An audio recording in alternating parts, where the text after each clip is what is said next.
ciidanka BSF waxay ka mid yihiin ciidamada dawladda Puntland waana kuwa si gaar ah ugu xilsaaran nabadgelyada deegaanada Puntland iyo inay daafacaan. BSF-ta intaasi oo kaliya shaqadooda kuma koobna ee waxa intaa u sii dheer in ay gargaar deeq ah gaarsiiyaan deegaanada Puntland kaas oo markaas ay ugu talagaleen goobaha caafimaadka iyo maamulada degmooyinka.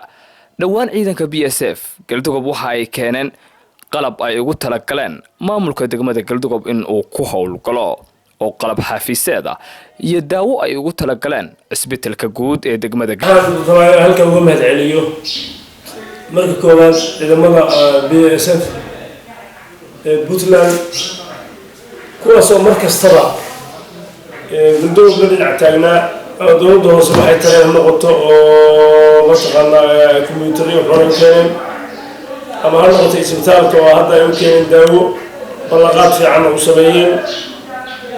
waxaa oran karaa ciidanka ciidamada Puntland ciidamada ugu hufan waa bulshada dhexgalkeeda ama waxqabadkeeda iyo baahideeda ka shaqeynaya way ka mid yihiin.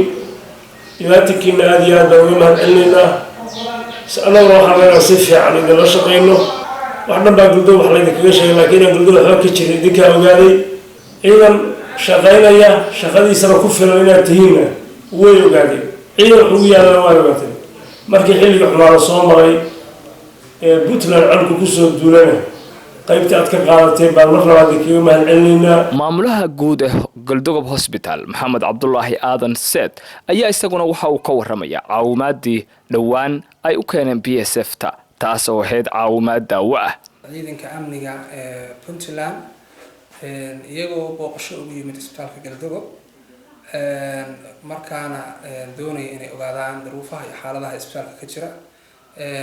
waxa ay aad maaragtay ahmiyad u siinayeen adeega caafimaadka iyo meesha uu marayo. isla markaa waxay noo keeneen oo bilow ah daawadan aad aragtaan oo isugu jirta maaragtay noocyadan idiin muuqda. waa dabcan daawo badan ma aha laakiin ballantoodu waxay ahayd wixii maaragtay caafimaadka ay ka qaadan karaan inay ka qayb qaataan. ahmiyad badanna way siinayeen adeegan. runtii waxaanu aad u soo dhaweynaynaa maaragtay qayb kasta iyo maaragtay heerkay doonto iyo mustawahay doonto iyo qaybta doonto ha ahaatee in maaragtay adeega caafimaadka jira ahmiyad la siiyo.